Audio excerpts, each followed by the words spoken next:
Assalamualaikum students, welcome to online classes of Air Foundation Tipu campus. This is your English teacher and you can see our book New Oxford Modern English book 7 third edition. Today we will start our second part of first chapter, which is poem No.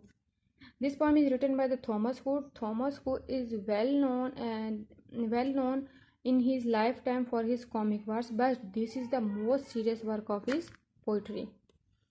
In this poem, he tells us about the November days in London. No basically refer to the word November. So वो अब इस poem में हमें बताता है कि नवंबर days में जो लंदन होता है उसका जो बिजी रूटीन होती है बिल्कुल स्टॉप हो गई रह जाती है. लोग अपने घरों में स्टक होते हैं क्योंकि विंटरी डेज होते हैं और यूरोप कंट्रीज़ में जो विंटरी डेज में जो स्नो फॉलिंग होती है बहुत ज़्यादा होती है, जिस वजह से लोगों की जो बिजी शेड्यूल होता है या लोग अपने घरों में स्टक होकर रह जाते हैं. और वो कहता है कि वहाँ पे लंदन एक बहुत ही ब्यूटीफुल सिटी है. तो लेकिन वहाँ पे इन विंटरी डेज़ में, नवंबर के डेज़ में हमें कोई हसल बसल नज़र नहीं आती. फिर बच्चों लोगों की कोई ट्रैवलिंग नहीं होती, हमें किसी किस्म की कोई न्यूज़ नहीं मिल रही होती. फॉरेन कॉस्ट में से मतलब लोगों की हेल्थी लाइफ बिल्कुल स्टॉप हो गई रह जाती है. हमें ना तो पता चलता है हमारा दिन कब स्टार्ट हो रहा है, कब एंड हो रहा है, हमारी मॉर्निंग कब स्टार्ट हो रही है, एंड हो रही है, मून के डेज़ कब पूरे हो रहे हैं और कब नहीं हो रहे. मतलब हमें मून लाइट भी मतलब इतनी फील नहीं होती.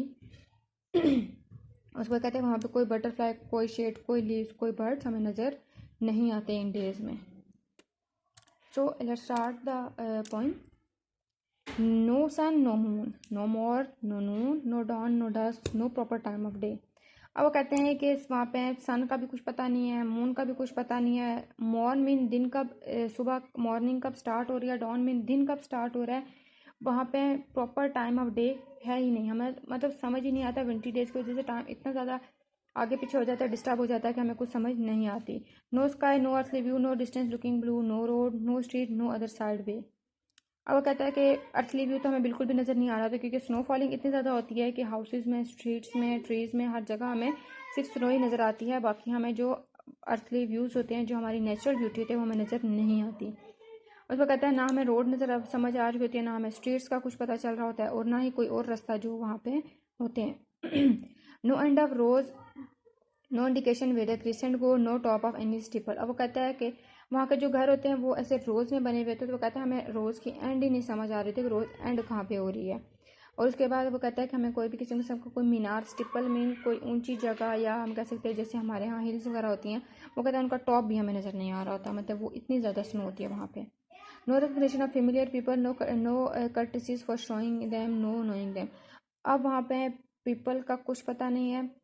वैसे आम डेज़ में वहाँ पे बिजी स्केड्यूल होता है लोगों का, लोग आ जा रहे होते हैं, पूरा दिन बिजी स्ट्रीट्स रहती हैं. लेकिन उन डेज़ में लोग अपने घरों में स्टक होते हैं. तो हमें उन लोगों के बारे में समझ नहीं आ रही थी कि लोगों का, उनकी पोलाइट मैनर, वो मतलब वहाँ के जो लोग होते हैं बहुत अच्छे होते हैं, वेल मैनर्ड होते हैं. तो हमें वहाँ पे उनकी ऐसी कोई एक्टिविटी शो नहीं होती. No travelling at all, no locomotion, no linking of day, no notion, no go by land or ocean, no mail, no post. और कहता है वहाँ पे ट्रैवलिंग बिल्कुल स्टॉप हुई होती है. लोकोमोशन मतलब लोगों का हसल बसल बिल्कुल ख़त्म हुआ होता है. अब उनके पास कोई मकसद नहीं होता, उनका कोई नोशन नहीं होता कि उन्होंने क्या काम करना है क्या नहीं करना. लेकिन वो ये है कि वो मोस्टली अपने घरों में स्टक रहते हैं. अब वो कहता है बाय लैंड या बाय ओशन जाने का कोई वे नहीं होता. हमें ना कोई पोस्ट मिल रही होती है, ना ही कोई मेल मिल रही होती है. No news from any foreign coast, मतलब किसी भी फॉरेन कोस्ट की तरफ से कोई न्यूज़ नहीं आती. कोई पार्क नहीं होता. No ring, no afternoon neutrality. अब वो कहते हैं कि वहाँ के लोग इतने वेल मैनर्ड होते हैं कि वहाँ पे हमें उनकी कोई भी बिजी एक्टिविटी नज़र नहीं आ रही होती है. हमें वहाँ पे पार्क की समझ नहीं आती क्योंकि पार्क जो होते हैं उनकी ज़्यादातर रौनक जो होती है लोगों से होती है और लोग ही नहीं होते वहाँ पर. No company, no novelty, no warmth, no cheerfulness, no helpful ease, नो comfortable feel in any member, no shade, no shine, no butterfly, no bees, no fruits, no flowers, no leaves, no birds and no member. अब वो इसमें बोलते हैं कि वहाँ पे उनकी कोई मतलब एक्टिविटी ऐसा शो नहीं होती. उनकी हेल्दी लाइफ बिल्कुल स्टॉप होकर रह जाती है. हमें वहाँ पे कोई शेड, कोई शाइन, कोई बटरफ्लाई, बीज, फ्लावर्स कुछ भी नज़र नहीं आता. स्नो की वजह से सारी जो उनकी ब्यूटी होती है लंदन की वो फेडेड हो जाती है. सो एट द एंड वो वर्ड यूज़ करता है, वर्ड नवंबर को. मतलब इस पूरी पोएम में उसने हमें नवंबर के मंथ के बारे में बताया कि जो कि लंदन में किस तरह का होता है. So this was the explanation of the poem. So let's find out the rhyming words. Rhyming words वो वर्ड्स होते हैं हमारे पास जिनका साउंड एक दूसरे से मैच होता है. तो इस पॉइंट में हम लोग देखते हैं हमारे पास राइमिंग वर्ड्स कौन से हैं. फर्स्ट लाइन में मून एंड सेकंड लाइन में noon. Moon and noon are the rhyming words. ऐसे ही morn and dawn, view and blue, row and go, steeple and people, showing and knowing, locomotion, notion, ocean.